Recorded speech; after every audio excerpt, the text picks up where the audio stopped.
around Dodge City and in the territory on West, there's just one way to handle the killers and the spoilers, and that's with a U.S. Marshal and the smell of Gunsmoke.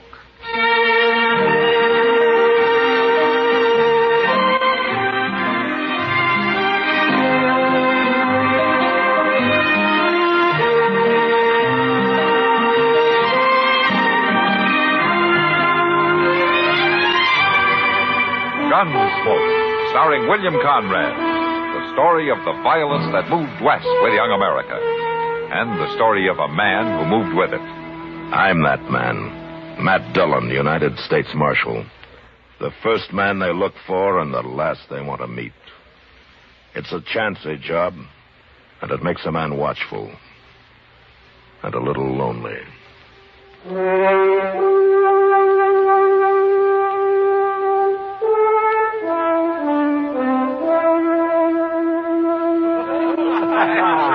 That's all right. Here, bartender, set out another bottle of that rifle. Now, Mr. Thatcher, just you tell us once more about this here stud colt you got. He's a good colt, Mr. Butler. Oh, he's a running colt, you tell me. He can run some. Yeah.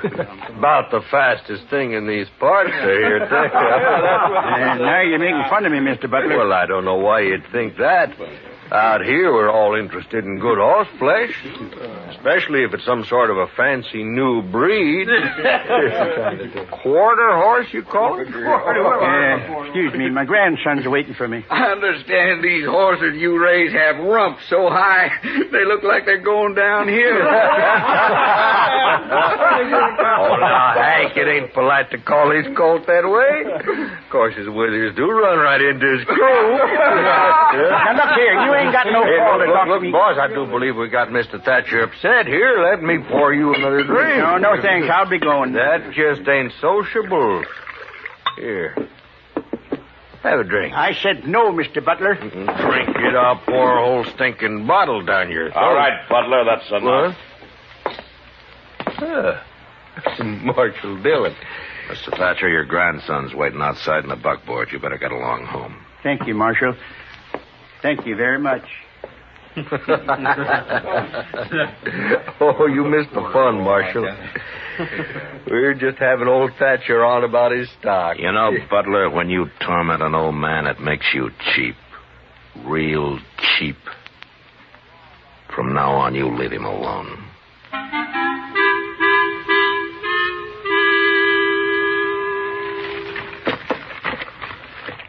Chester, would you run these papers over to Mr. Hightower? Yes, sir, Mr. Dillon. Another wanted circular on Johnny Ringo. Mr. Hightower's waiting for him, Chester. Yeah, but Johnny Ringo's way out in Arizona. He don't never come back this way. Chester. Yes, sir. Oh, yes, Mr. Dillon. I'll take him right over. Oh, excuse me, Mr. Thatcher. That's all right, Chester. Marshal Dillon. Morning, Mr. Thatcher. Marshal, I want to ask a favor of you. Well, sure. Come on in. Mr. Hightower's waiting, Chester. Oh, yes, sir. Sit down, Mr. Thatcher. I want to thank you for what you did last night over at the Long Branch. Butler and his crowd just had a little bit too much to drink, that's all. I guess I did, too. Maybe you shouldn't go to the Long Branch. Seems like every time you do, Butler takes his pleasure in riding you. That's what I wanted to talk to you about. Oh? Well, Ed Butler's always saying he's got the best horses around Dodge or anywhere else. Well, maybe he does. Well, mine are better. Well, I don't know anything about your stock. Marshal Dillon, Ed Butler's having breakfast right down the street at the Dodge House, and I want you to walk down there with me. Look, Mr. Thatcher, I don't want to get mixed up in any personal problems between you and Ed Butler. And I've got something here. I want you to take it. No? Here, the deed to my ranch. Well, why are you giving it to me? Because I'm going to challenge Ed Butler to a grudge race. My quarter horse colt against the best horse he's got. You mean you're putting up your ranch on this race? Yes, sir. And I want you to hold the stakes. Look, Mr. Thatcher, it's no business of mine, but You could lose, you know. No, sir. I don't figure I can. You mean you're putting everything you got on the race? What's so special about your colt? He's a little special in most every way, Marshal. His daddy was Cold Dick, and his mother was the best mare in Missouri. Oh, I know why Butler and others laugh at him. His head is small, and he carries it low. He's built close to the ground, and his muscles bulge, and his legs are short. But I'll tell you one thing. He's just gone 4. And as he stands now, he's the most horse west of St. Louis. There's some like him in Texas now, too. And if I have my say, one day Quarter Horse will be all over the West. I believe in this Quarter colt. He's sleepy and he's quiet. But he can unwind like lightning. You got a feel for these horses, haven't you, Mr. Thatcher? Will you walk with me down to the Dodge House? Yeah. Sure, I'll walk with you.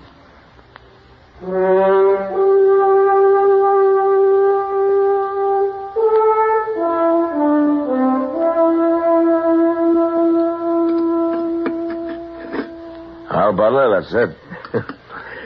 Well, sure, I'll race. And this afternoon, then, across the river. That's good enough for me. Make it 2 o'clock. I'll have Doc Adams there to look over the horses. They'll both be sound, or there'll be no race. Agreed? Why, sure. All right with me. And they run the way they are, shod or barefoot. The way they are. Mr. Thatcher wants a distance of 400 yards. 400 yards? Mm-hmm. That ain't hardly worth running. But the bet stands. Now, since you accept the match, Mr. Butler, you better come to some agreement with Mr. Thatcher. All right. What you figure your ranch with everything on it is worth, Thatcher? Maybe $4,000. Oh, that's high for just 500-600 acres and a couple old milk cows. But I'll put 4,000 against your deed. Hank, you'll bring it over to your office, Marshal. Good. Have it there by noon.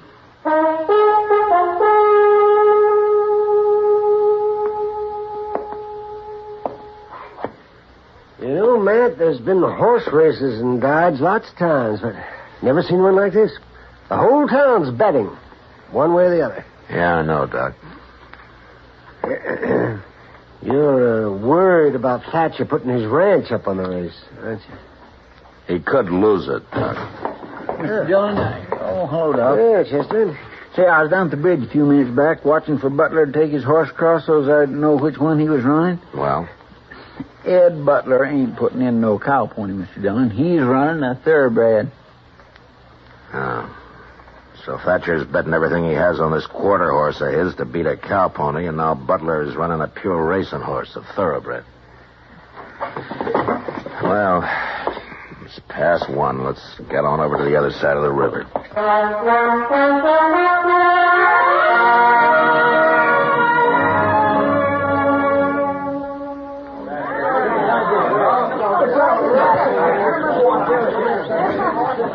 Looks like half the Dodge is over here on the flats, Mr. Dillon. See if you can find Ed Butler and Mr. Thatcher, Chester, and bring him over here.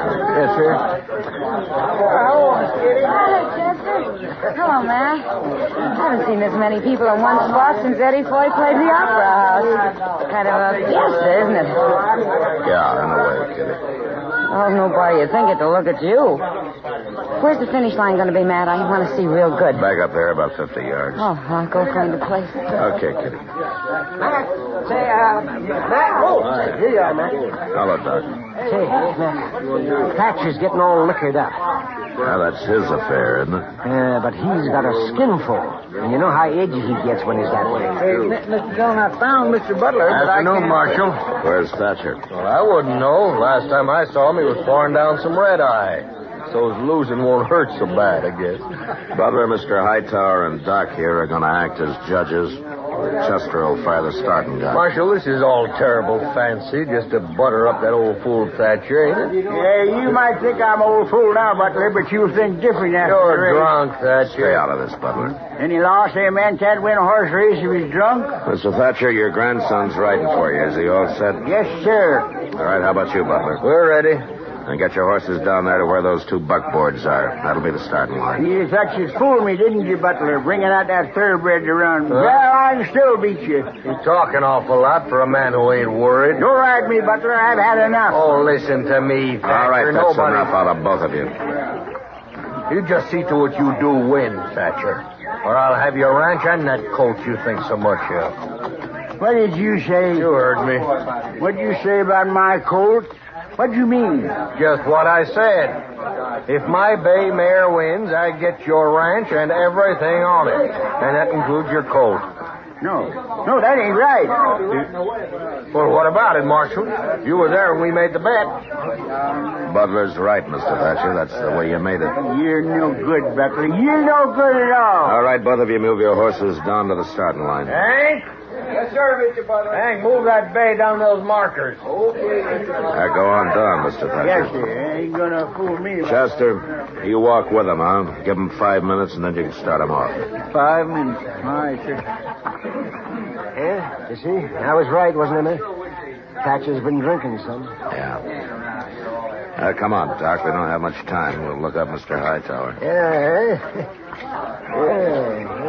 You know, Matt, this is like a holiday. It's like a fiesta. Yeah, that's what Kitty said. Oh, she's out there, too, huh? Yeah. Well, I guess maybe outside of Mr. Thatcher, the only person not enjoying himself is you. Do I have to enjoy it, Doc? Hey. Come on, Doc, run.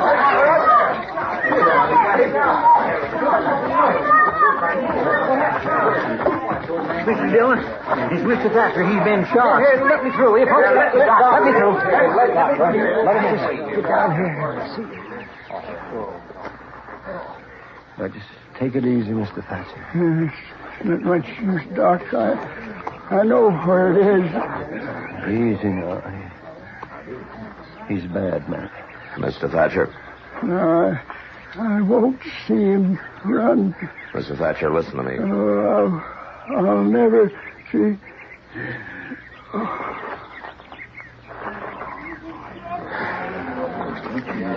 Chester? Yes, sir. What happened? You were with him. Well, I don't know. I was walking along, and Thatcher and Butler was up ahead arguing, and then suddenly Thatcher drawed on Butler. He tried to kill him. I shot him, Marshal. It was self-defense. He was drunk. He tried to kill me. That's right, Marshal. What Ed says is right. That's true. That's the way it happened, Mr. Dillon. Doc, will you take care of things? Get him into a wagon and back into town. I'll see you back there. Yeah, sure, that's it. Here, a couple of you men, give me a hand here. That's it. Let him through there, will you? Marshal, what about the race? It's forfeit, huh? The race ain't forfeit. I'll still run it. It's the Thatcher boy, Mr. Dillon. Yeah. Come here, son.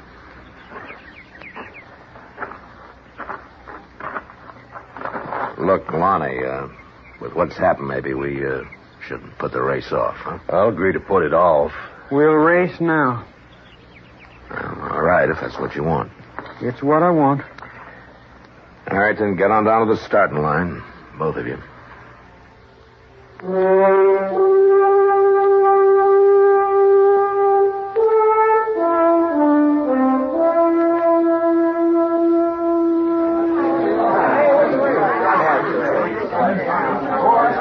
I was looking for you, Marshal. Are we going to have the race? Yeah. That's a good thing, you know. There'd be a lot of people disappointed if it didn't come off. And we wouldn't want that, would we, Mr. Hightower? How's that? Well, the killing's hardly enough to make the day complete, is it? Well, now, Marshal, I didn't mean anything wrong. It's just... Yeah, sure, forget it. You move on up the finish line, and I'll get a couple of these riders to clear the lane. Huh? All right. You there. Yeah. Will you ride down toward the start and move everybody back to clear the lane? Yeah, sure thing. All right. All right, everybody. Would you get back, please? Clear the lane. Move back, will you?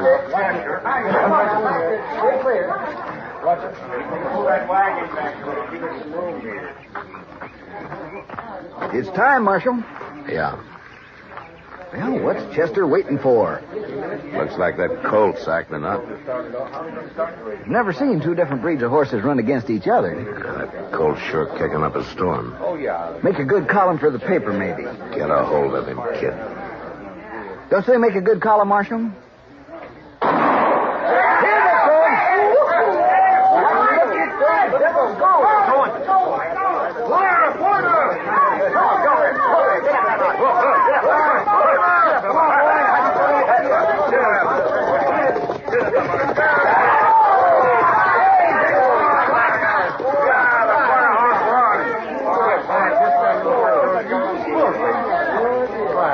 I guess there was no question about it, Matt. I was the colt by half a length. A quarter horse beat a thoroughbred. Now that's something to see. Well, Marshal, you should be happy. Because the boy won?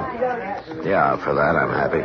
Well, I got no complaint, Marshal. It was fair and square. Uh-huh.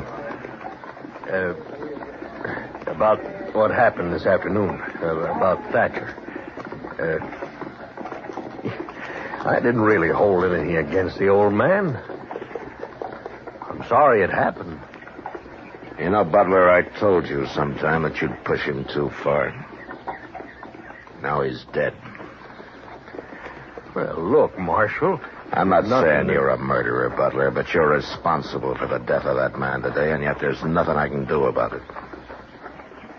Sound like you're blaming me for everything. Oh, it's not you, I guess. It's just people. Good day, Mr. Butler.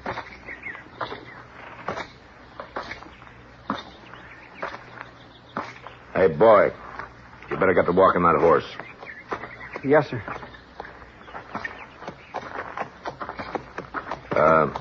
Lonnie,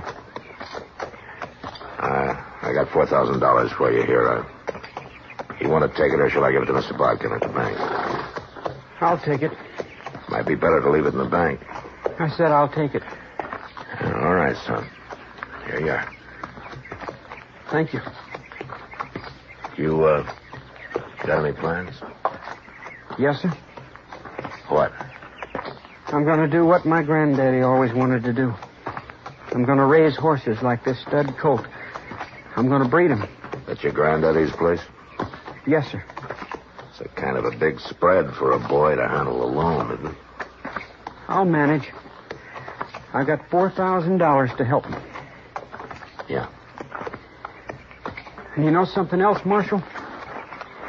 When men in these parts get sense enough to be interested in new stock and want good mounts with a fine way of going, they can come buy their quarter horses from me, Lonnie Thatcher. The boy's eyes were glistening as he turned and walked away, leading his stud colt home.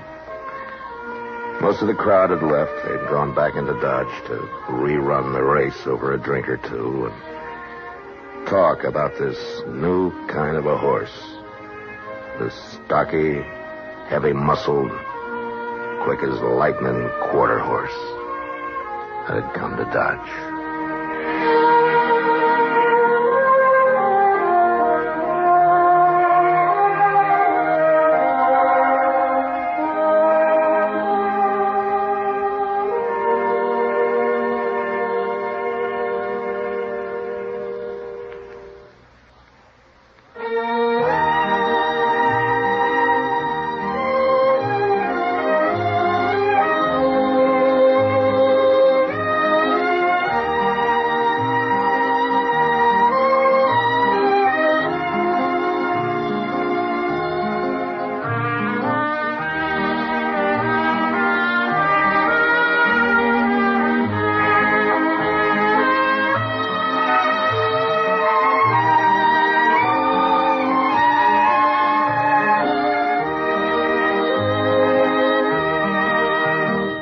Gunsmoke. Produced and directed by Norman MacDonald, stars William Conrad as Matt Dillon, U.S. Marshal. The music was composed and conducted by Rex Corey. Sound patterns were composed by Ray Kemper and Bill James. Featured in the cast were Parley Bear as Chester, Howard McNear as Doc, and Georgia Ellis as Kitty.